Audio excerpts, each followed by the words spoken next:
They're kind of. So welcome to the Holistic Kid Show. My name is Zayn. My name is Abdullah. My name is Imad. We're the Holistic Kids here to educate us kids from the inside out. In 2020, 12% of U.S. children ages 3 to 17 were reported as having ever experienced anxiety or depression, up from 9% in 2016. And now these numbers are continuing to skyrocket, especially with even teen girls that are experiencing record high levels of violence, sadness, and suicide risk. Nearly 57% of U.S. teen girls felt persistently sad or hopeless, double that of boys, representing a nearly 60% increase and the highest level reported over the past decade. That is really scary. That is a lot of kids that aren't feeling well. If it is getting worse, what are we supposed to do about that? Well, today we are here to talk with the leading expert in brain health, Dr. Austin Perlmutter. He is an internationally recognized educator on the neurobiology of mood and decision making. He is a New York Times bestselling author and is also a medical researcher, podcaster, and blogger. So thank you so much for joining us today. We know you are incredibly busy, so we are so honored that you are here to share your wisdom with us today.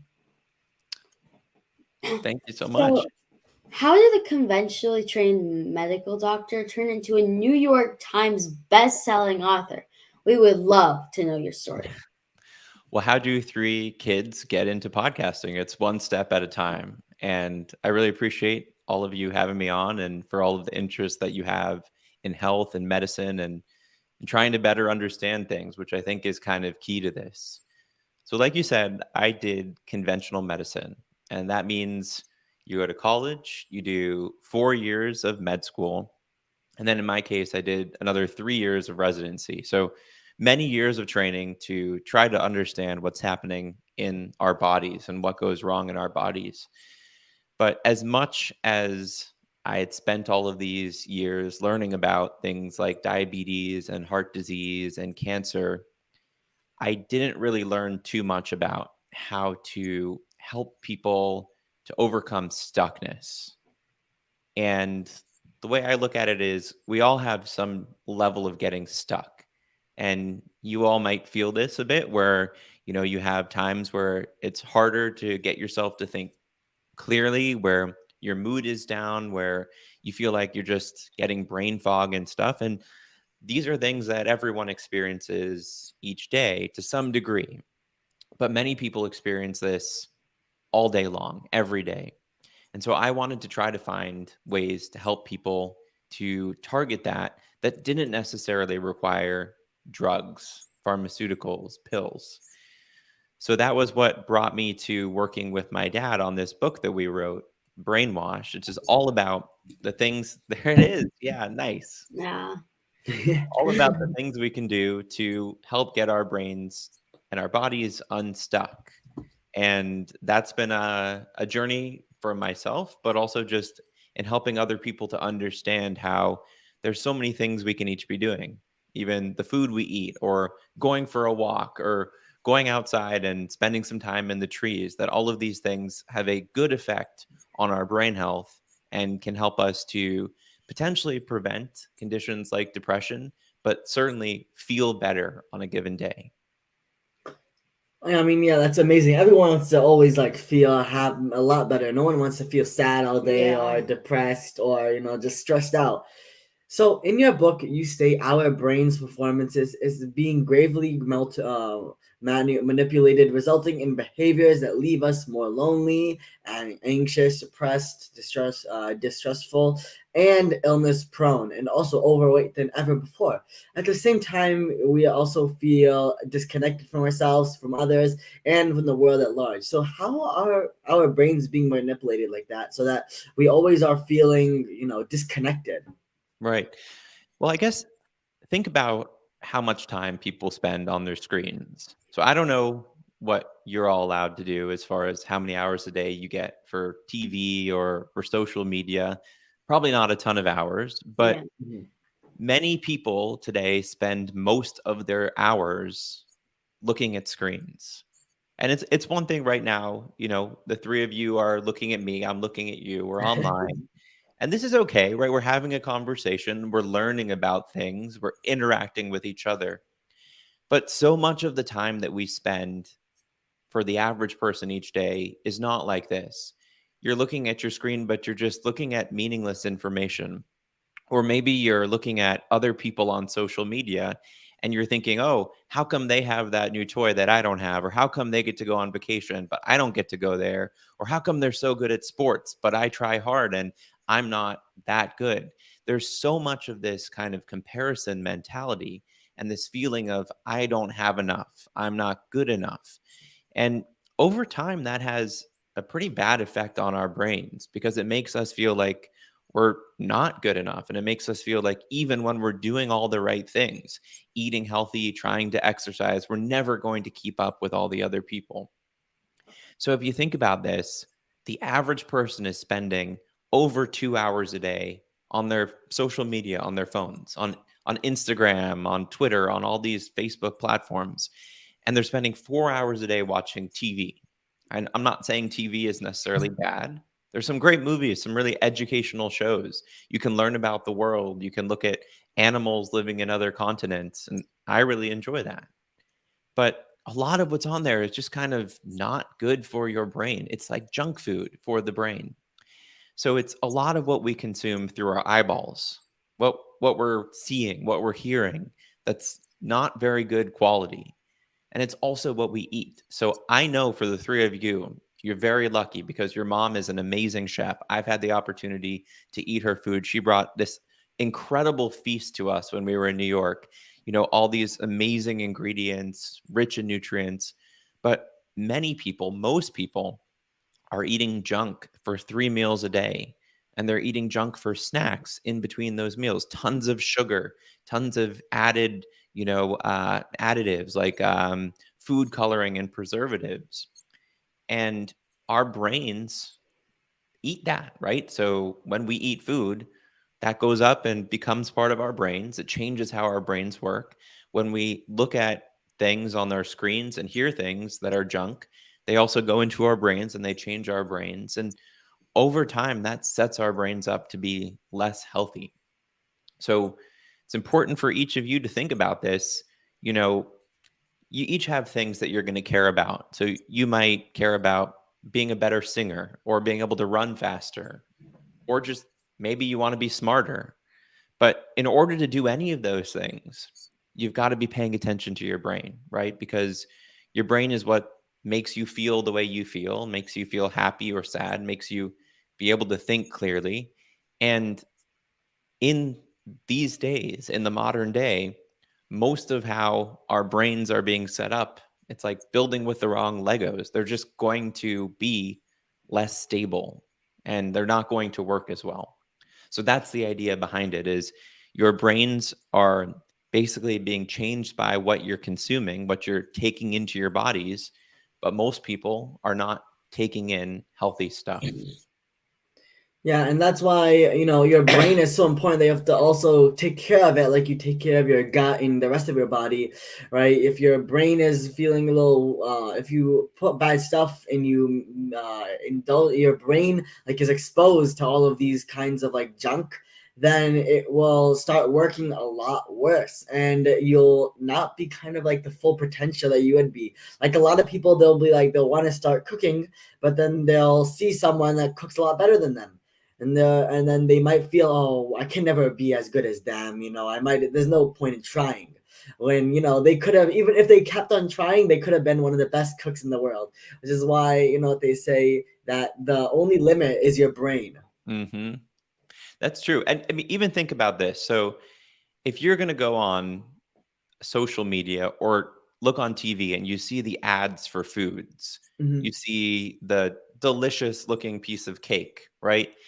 A lot of these are not even food. Yeah. They're actually made out of things like Play-Doh and hairspray to look really good. But you can't make those foods. They don't exist in the real world. And it's just like if a person was to go on social media and you see, look at how handsome that person is, look at how beautiful that girl is. I could never be that good looking. Well, that's not even a real person. That person has been filtered and photoshopped. So we're spending all of our time comparing ourselves to things that don't actually exist. And we're not actually enjoying what does exist, which is the simple stuff. And I think it's so important for people to understand that even though you're going to hear about all these things you can do to improve your brains, some new product that you see on TV, or somebody says, I have this new drug, whatever it might be, the best stuff, the best information that we have for improving our thinking, for our brains, it's the simple things. So it's going for a walk, because we know that moving your body improves brain function. It's one of the most protective things you can do for your brain. It also helps you to think clearer. That's a really interesting thing. When kids go and spend a little time exercising and then they take brain tests right afterwards, they do better on those tests than the people who don't exercise. So it's the exercise, it's eating real food, it's getting out into nature, it's getting good sleep. These are the things that are so consistently linked to good brain health.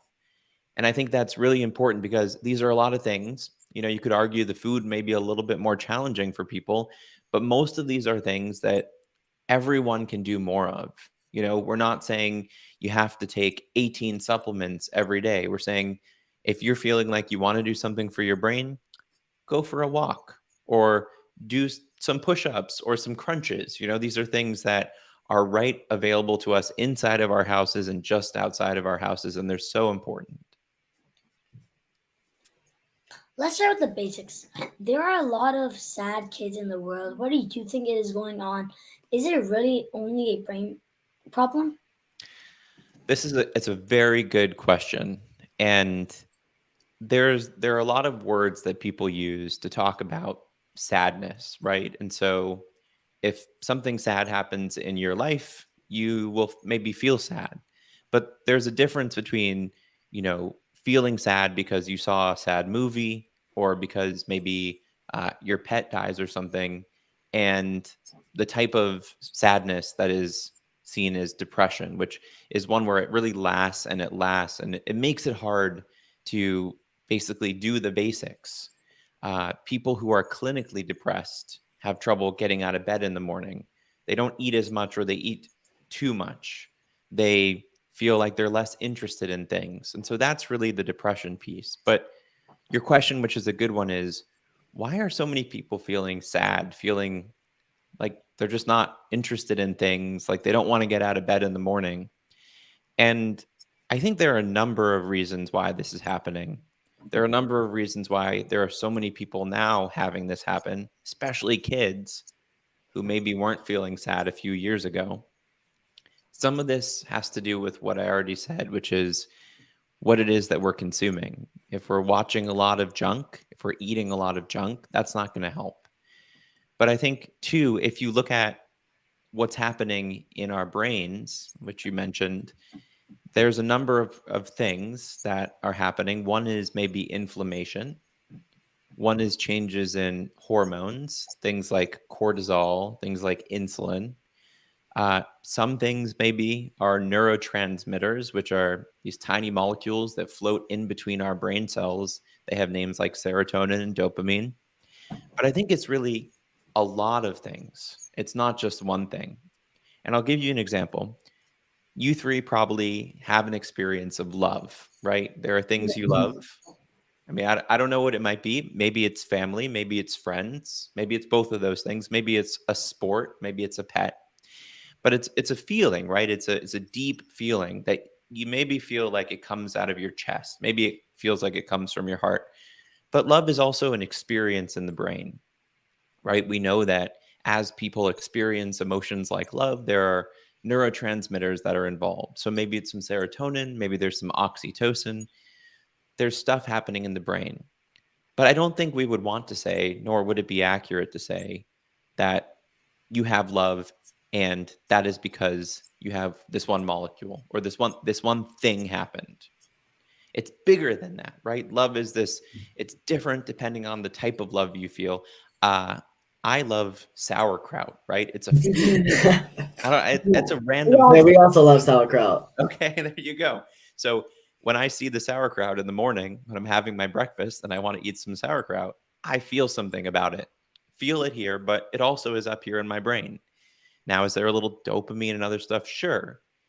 But I have also feelings of love for my parents, right? I really love them. That's not the same thing as how I feel about sauerkraut. That's based on a whole lot of other things we've done together, the years we've spent together, the conversations we've had. And I don't think it makes sense to say, well, the love you have is it's this molecule and that's all there is to it. There's a lot going on.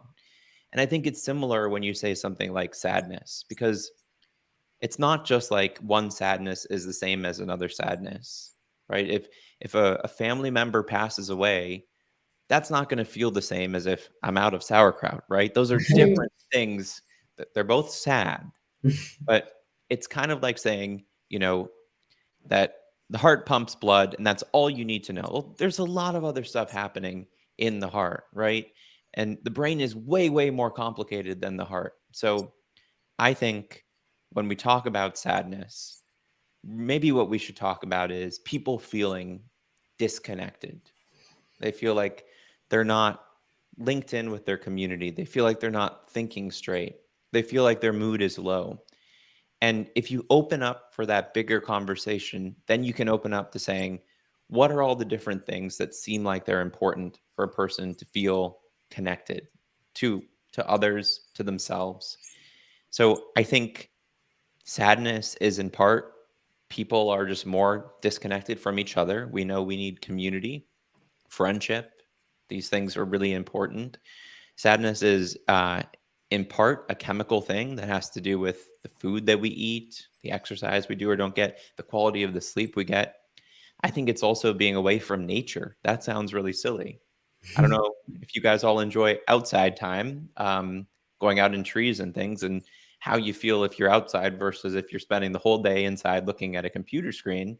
But people tend to feel happier when they're around trees or a lake or the ocean. You get this And feeling. animals as well. Animals too. Um, I mean, I have incredible love for my dog who is out there Mhm. laying on the couch right now, and so that is something that brings me happiness, brings me love, and helps fight off sadness. One thing that I wouldn't necessarily say is a generalization for everyone, but for me, coffee. I really enjoy coffee, and that helps to fight off some of my feelings of low. That's something that some people might consider, but the bigger picture here is this is a big conversation. You know what I mean? You can't just Mhm. say people are sad because of this one thing. I think people are sad because they're disconnected, but that can mean a number of different things for different people. So it was a really good question. And I think that's actually a big problem that a lot of people that do feel disconnected face with when they say, "Oh, I'm feeling sad." Someone's like, "Oh, just cheer up," But there's a lot of people don't understand that there's a lot more to just being depressed or, feeling sad. It's not like you just said. It's not one thing. You brought up such a good point. I mean, I've heard this before where either I'm feeling low or somebody else is feeling low, and you say, cheer up. What's there to be sad about? It's a nice day, right? Well, I don't understand. But that doesn't really make any sense because it's not like you can just say, I no longer want to be hungry and you won't be hungry. You can't say, I don't want to feel pain in my elbow anymore and it goes away. And similarly, you can't say, I don't want to feel sad and then just feel happy. That's not the way it works, right? There is absolutely an ability to change your brain based on your thinking. But for people who are really feeling down, it's not like their issue is that if they had more willpower, they would be happy. And I think it's really a problem we have where we look at mental state as something that is a choice as far as once you get to the point of experiencing depression. Now, do we all have a choice to do certain things that can lower our risk for depression? Yes. Eating certain types of foods is linked to lower chances of getting depressed. So if you go out and order a Big Mac 3 times a day and eat or drink a couple liter bottles of Coke, you have probably a higher chance of becoming depressed than if you eat a bunch of fruits and vegetables and some wild salmon. So you do have a way of making choices that will increase or decrease a likelihood of getting depressed. But it's also not reasonable to say that depressed person should just do all of these things and fix themselves, because one of the things that happens with depression is you're not motivated, which is really challenging, right? So it's easy for people around somebody who is sad to say, hey, you just need to get up and do these things. But the actual brain of a person who's having depression doesn't want to and has a really hard time doing those things. So I think it's super important to think about these two things. So one is our choices do matter for our brains and they do impact our mood.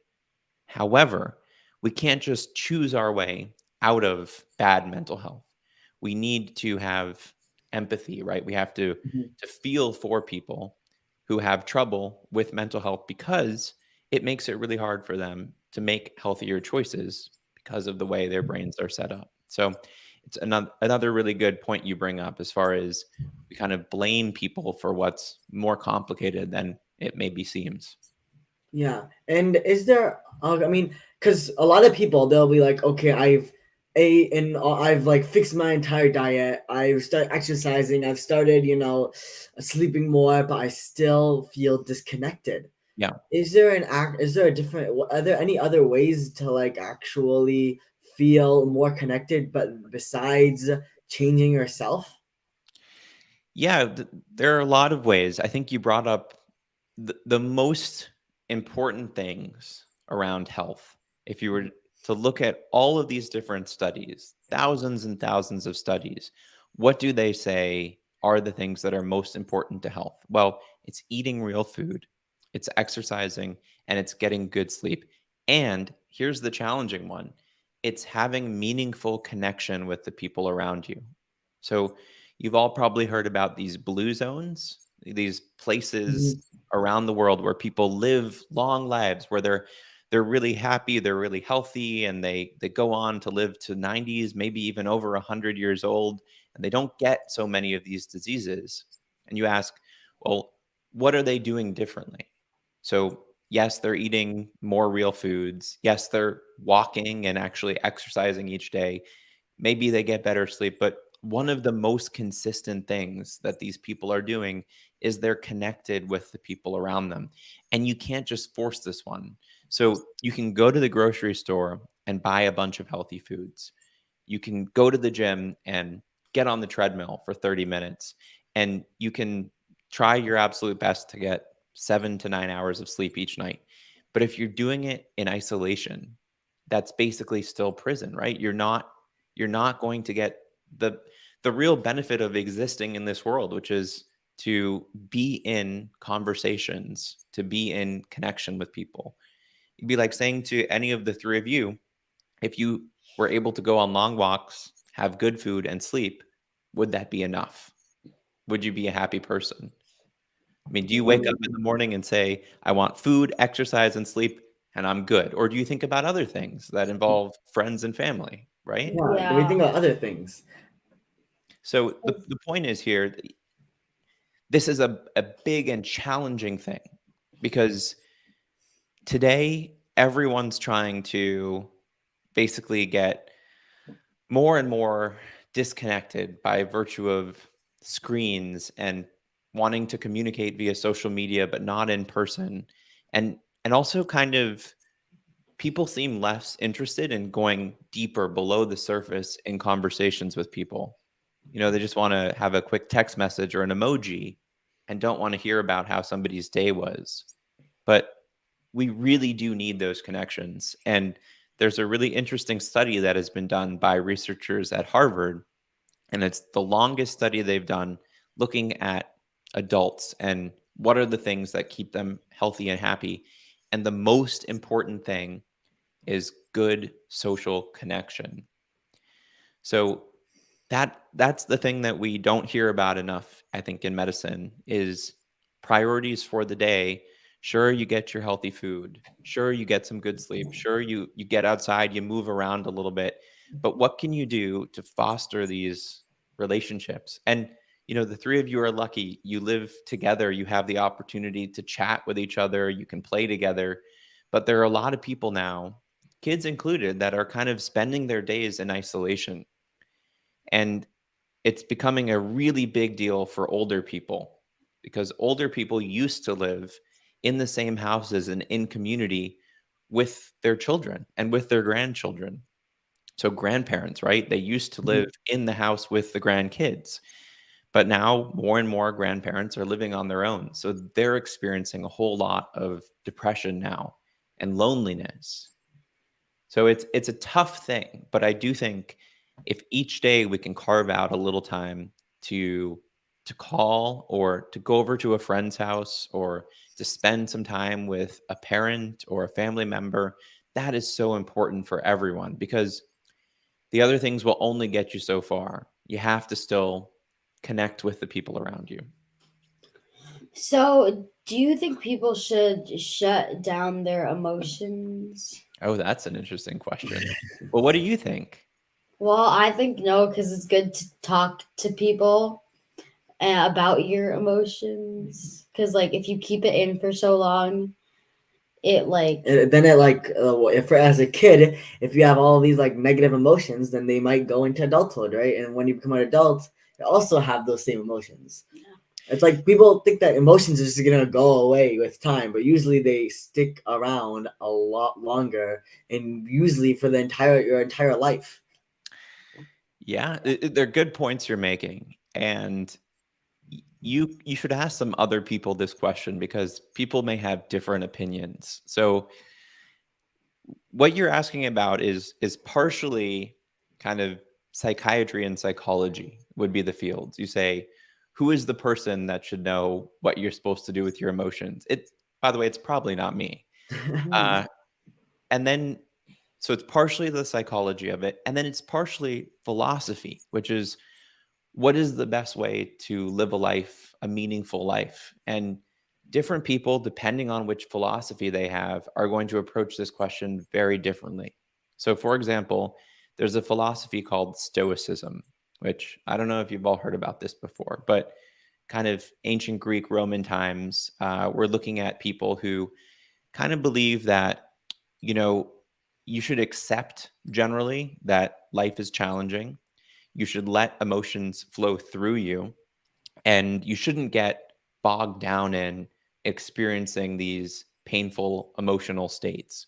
So, a stoic is somebody who, at least on the outside, looks really solid. And you may have heard this expression before, that you want to not be the waves, but rather be the ocean underneath. So, still as opposed to rocky on the top. Mhm. And that works for certain people. It's a philosophy that has some aspects of it that resonate with me. And then other people would say, emotions are part of what makes us human, and you want to experience them so that you can learn from them. So instead of suppressing them and bottling them up, you want to allow them to be embodied. And then ideally, if they're not serving you, you find ways to let them go. But I do think there's a lot to be said for better understanding why we feel the things we do. I think that's kind of the first place to start is the ability to question emotions as opposed to just reacting. And so what do I mean by that? So if you're walking down the street and somebody pushes you, your first response might be a little fear, and then it might transition into anger. You might say, how could you push me? That's so mean. That's so rude. And you get really mad at the other person. And some people would turn around and be ready to fight them, right? They would be Mhm. feeling anger, and Yeah. anger would be all through their bodies. So these are kind of natural things that happen. It's would make sense. But here's where things can go wrong, because if you hold on to the anger and this person gets really angry and they say, you know what, I can't believe you did this to me. and punches that other person, right? First of all, you can get into trouble, right? That's not a good thing. But maybe it turns out the reason that person pushed you is because a car was coming and they were trying to get you out of the way. So in either scenario, whether it's an emotion that is a good emotion to have as far as it's helpful or an emotion that's not good to have, I think what we need to work towards is to be able to at least question the emotion a little bit, have a little space. Because what seems to be a problem is when a person is fully in an emotion, especially some of these less helpful ones, like, for example, anger or anxiety, and they don't have any perspective. And it's one thing to say, well, I get angry very easily, but emotional states, or I guess kind of brain states that seem really problematic, the one I would say is stress and anxiety. Depression's kind of a little bit different, but getting caught in these loops of worrying about the future is really, really common. And you're not being helpful anymore. You're basically just saying, but something bad could happen. And well, what bad things could happen? Everything bad could happen. Mhm. And then you spend all day worrying about it, even though today is a beautiful day and nothing is going wrong. Your brain just wants to worry about tomorrow. And so I think these things, again, are places where we don't have enough reflection and we're not able to break out of the loop. So it's a long answer to the question, but I think that emotion isn't necessarily bad or good. It's teaching us something. It's giving us awareness of something within our bodies, and we have the opportunity to kind of work with it or work against it. But where we have issues is when we get locked into unhelpful emotions without the perspective, where we're just acting out these emotions and not actually enjoying life anymore because we're not able to see through it. It's kind of a blinders, if that makes sense. Well, this was so powerful. So, yeah, this is very powerful. So, what is one thing kids can do today to start improving their moods and building a better brain? Great question. Well, I'm going to give you the 3 because I can't just give you the 1. Mhm. And I understand, having been a kid not too long ago, that not every kid is going to be super excited about these things. But here's what I want to say. If you want to be better at sports, if you want to do better in school, if you want to feel better, these are the most powerful things you can do. So, one, it's to look at sleep as the best thing you can do for your brain. And I know that, it gets late. You want to do other things. You don't want to go to bed. But I'm telling you, sleep is a superpower for your brain. Give yourself a good sleep, and you will absolutely have a better brain the next day. So if you want to be quicker at sports, if you want to think better on a test, if you want to just be smarter, sleep. Getting in bed, getting good sleep, really important. Another one is the movement. This is an easier one. A lot of people like to move already. And it doesn't, I don't care if it's kickball or pickleball or swimming or just going for a walk around the neighborhood. Exercising your body is actually getting your brain to a much better spot so you can think clear and feel better. So, this again, something people already do, but moving each day, super important. Whether you're a kid, an adult, or older person, moving your body is amazing for the brain. And then the last one is food. And this is a really tough one for kids. Trust me, I understand. You want to eat flavorful, sugary, salty, fatty food. Everyone wants to eat those things. And so, how do you convince yourself or other kids that you don't want to do that? The way I think about it is you ask, what is it you want, right? Every day you wake up, what is it that you want? What do you want to do? You want to do better? You want to think better? You want to be able to get your stuff done so you can go play?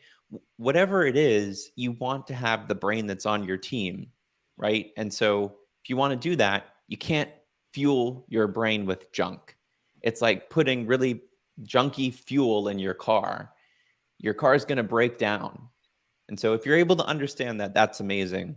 But I would just say start with eating more real foods and less processed foods. And I know for the parents that are listening out there, I mean, you guys are very lucky. Your mom is super on top of this, but there's sometimes a little bit of a clash between what a kid wants to eat and what mom and dad think is best. And so if you're a parent listening, I think you have to start by being the person who does it for yourself. It doesn't work if you're the one sneaking the fruit by the foot in the other room while the kids are being told that they can only eat carrots and Brussels sprouts. So I think that's where I would go. Well, thank you so much for that amazing advice. Please tell us more about you and your amazing work. Well, I really appreciate all of you for being here and having this conversation with me. You can find me on my website. It's austinperlmutter.com, or on my Instagram account, I suppose, which is Dr. Austin Perlmutter. And I put out lots of free content, podcasts and stuff, lots of areas for people to learn, mostly geared towards adults, but definitely some good stuff for parents and for kids who are interested to learn more about their brain health. So that was so empowering. We could have continued to talk to you for hours and hours, but we have it. But this was so much fun. So everyone, make sure to follow Dr. Austin Perlmutter on social media. Thank you so much, Dr. Austin Perlmutter. Let's recap Dr. Austin Perlmutter's key points. So depression can be caused by a lot of different factors, but your environment and your lifestyle can play a huge role in how your brain will function. Today, a lot of people are just disconnected, and they really need to start doing these things so they can feel like they're living their life again and they take back control of their lives. I mean, today our lifestyles are completely out of balance and disconnected, so we are building our brains with the wrong Legos, like he said. With increased artificial junk food and consumption, also lack of nature, lack of exercise and play, and also negative social environment, all contributing to an imbalanced body, leading to inflammation and setting ourselves up for terrible brains. Your choices do matter and can influence your brains. If you want to be better in sports, be smarter and stronger, do these things today. Look at sleep as the best thing you can do. Sleep is a superpower for your brain. Move your body daily. Exercise your body. Get enough nature. Nature has brain boosting powers. Get at least 30 minutes of nature a week. People tend to feel great around trees and nature and help to fight off sadness. And even if you don't like nature, there's so many. Not one thing works for everyone. So like Zan loves art. I love reading. Iman likes Rubik's Cube. Do the things that you love, and that will surely help fight off your sadness and make you feel more connected. Also, you need to fuel your brain with real foods. The way you think and feel, and the experiences, and the way we respond to the world around you is highly influenced by by the health of our gut, and also reflecting upon our food choices. So focus on foods lower in refined sugars and carbs, and also eat non-GMOs because it is possible. Because in our house we are 100% non-GMO and as much organic food as possible. Because there's so many random chemicals and all these like processed foods, you don't even know what's in what you're eating at that point. So increase fiber, rich, colorful foods, wild fish, grass-fed meats, healthy fats, probiotic, rich fermented foods like sauerkraut, foods rich in prebiotic fiber like dandelion greens that my mom puts in our smoothies, leeks, onions that we love on salads and cook at home together as a family. Food is the way you provide your body with the information it needs to reshape itself from its neural connections down to its genetic code. He talks a lot about this in his book. Also, good social connections is one of the most important things we can do for our health. Limit screen time and also find time for real connections with someone that you love to spend time with. We are spending our times with things that don't really exist and expending our days in isolation is really bad for you. So having meaningful connections can help people and can help our brain and our bodies. Carve out each day to spend out some time with a parent or a loved one. Also, be mindful of your emotions. It is so important. Wow, Dr. Austin Perlmutter, that was so amazing. We are so thankful for your wisdom and time today. We are so thankful. So thankful. So thankful. So thank you everyone for tuning in. Until next time, I'm Zansari. I'm Abdullah. And I'm Oz. Follow my family man on social media, Holistic Mom D, and look out for my mom's book, She has written 7 of them. So many resources. Kids need to learn from other kids. Please download our podcast and iTunes and leave a review so other kids and families can benefit. We need to work together to create a healthy future for all of us and the planet. Join us next week for another episode of the Holistic Kitchen, where kids are empowering kids. Thank you, everyone. Thank you, everyone.